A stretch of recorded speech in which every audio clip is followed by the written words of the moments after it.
જય દ્વારકાધીશ મિત્રો મેં મારી લકવાગ્રસ્ત પત્નીની 5 વર્ષ સુધી સેવા કરી.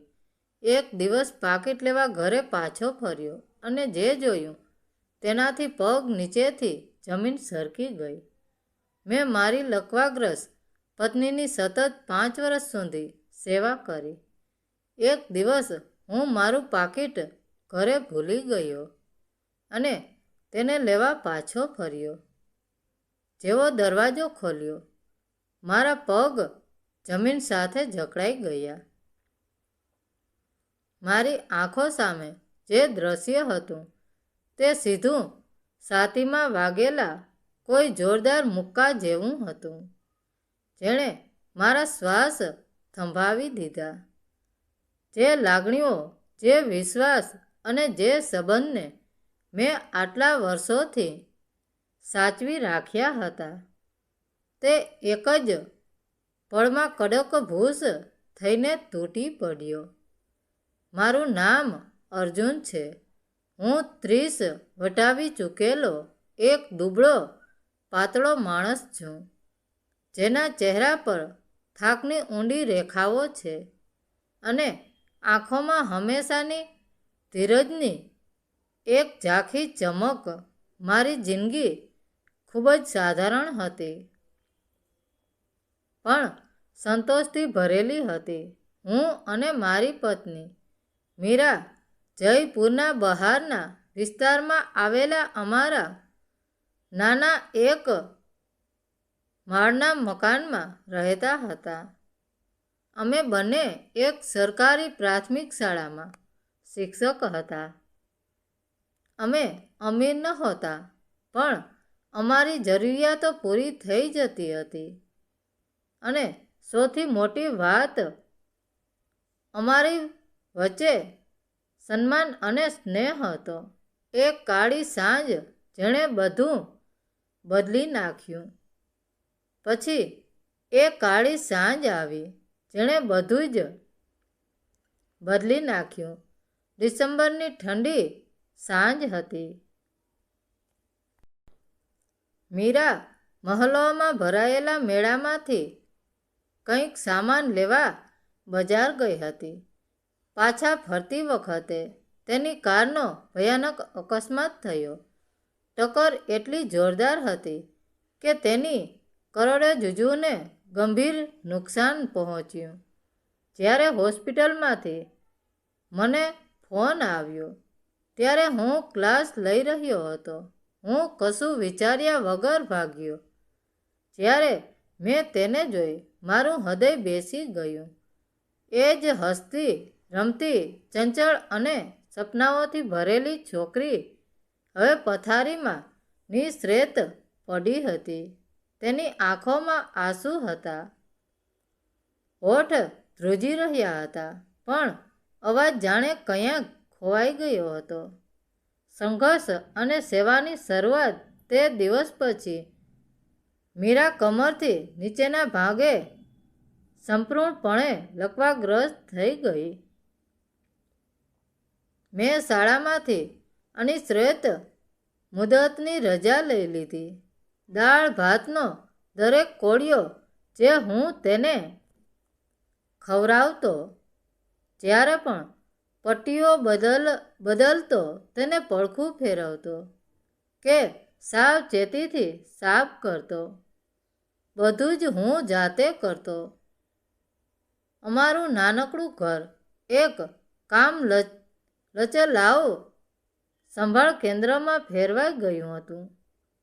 દવાઓની ગંધ, ઇન્જેક્શન, મશીનો અને જંતુનાશકની તીવ્ર વાસ દરેક ખૂણે ફેલાયેલી રહેતી. ઘણા લોકોએ સલાહ આપી કે તેને કોઈ સારા રિહેબિલિટેશન સેન્ટરમાં દાખલ કરી દઉં, પણ મારો જવાબ હંમેશા એક જ રહેતો, તે મારી પત્ની છે. તેની સંભાળ હું જ રાખીશ. કોઈ બીજું આ જગ્યા ન લઈ શકે.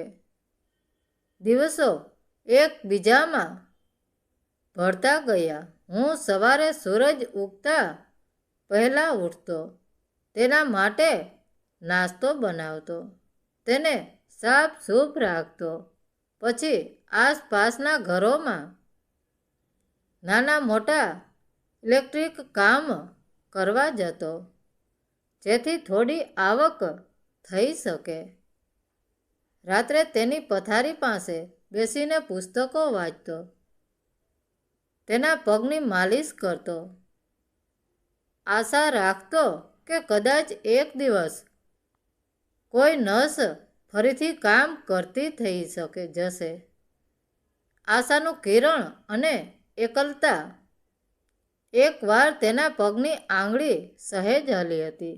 તે બહુ નાનો ઈશારો હતો, પણ મારા માટે કોઈ ચમત્કારથી ઓછો નહોતો.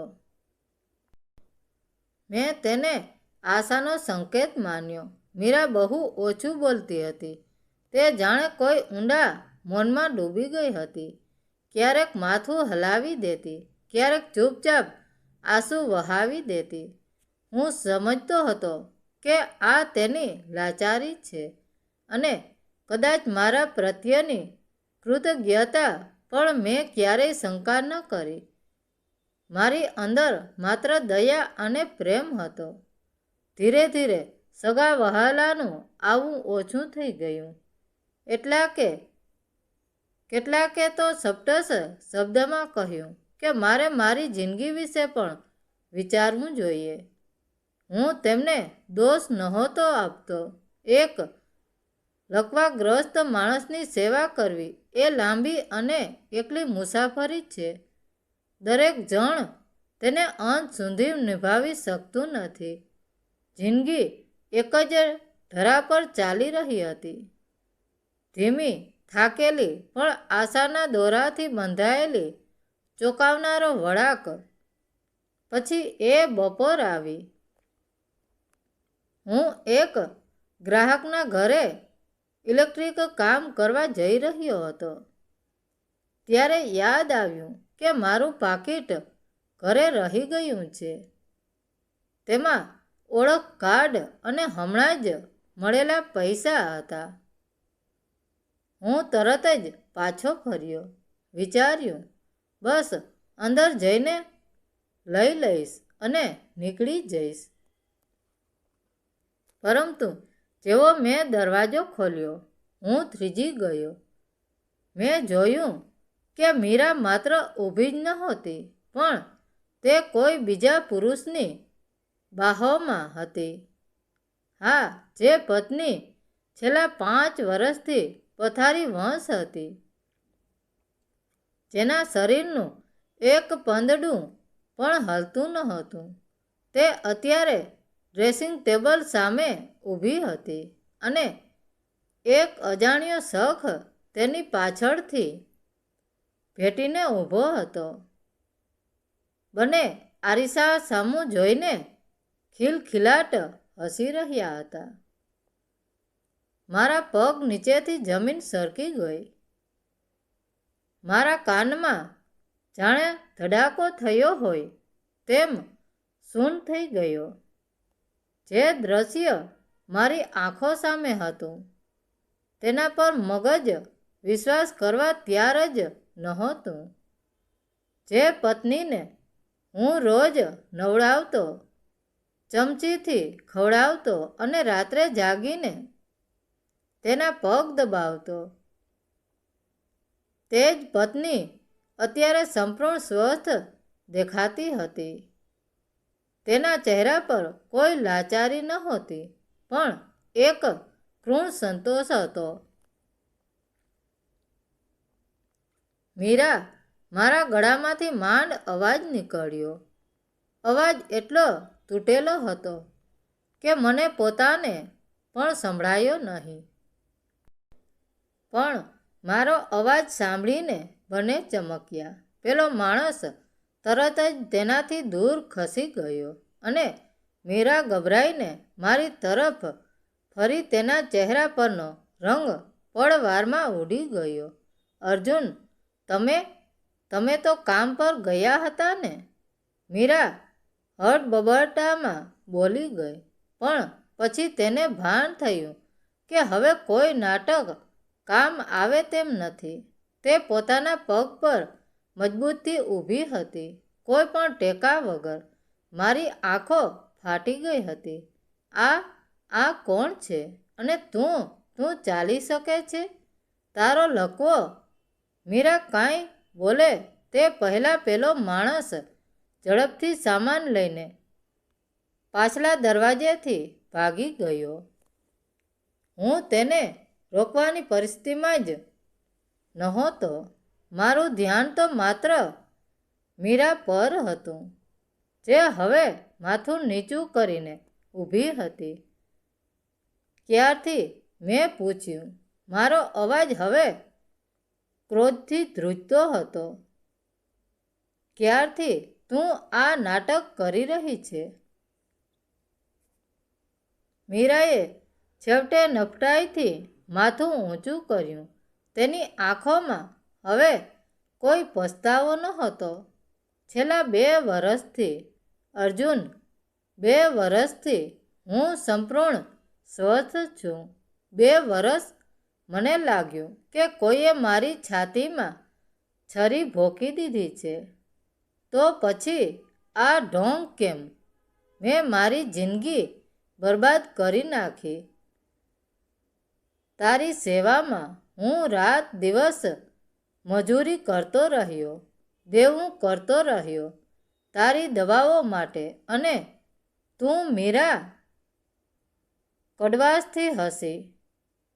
હા, કારણ કે એમાં જ મારી ભલાઈ હતી. તું મારી સેવા કરતો હતો, ઘરનું બધું કામ કરતો હતો, કમાઈને લાવતો હતો. હું રાણીની જેમ રહેતી હતી. તું સવારે નીકળી જતો અને વિકી પેલો માણસ અહીં આવતો. જો હું સાજી થઈ જાત તો મારે ઘરનું કામ કરવું પડત, તારી સાથે સામાન્ય જિંદગી જીવવી પડત, જે મને કંટાળાજનક લાગતી હતી. તારી આંધળી ભક્તિ અને પતિધર્મ એ મને આ આઝાદી આપી હતી. તેના એક એક શબ્દો મને ડંખ મારી રહ્યા હતા. જે સ્ત્રીને મેં દેવી માનીને પૂજી હતી, તે હકીકતમાં એક છળ કપટની મૂર્તિ હતી, જેને હું મારી મજબૂરી સમજતો હતો. તે હકીકતમાં તેની મોજ હતી. તને શરમ ના આવી? મારી આંખોમાં આંસુ નહોતા, પણ આગ હતી. શરમ? મીરાએ ખંભો ઉછાળ્યો. પ્રેમ અને જંગમાં બધું જાયજ છે. અર્જુન, ભૂલ તારી હતી કે તું એટલો ભોળો હતો કે તને ક્યારેય શંકા જ ન ગઈ.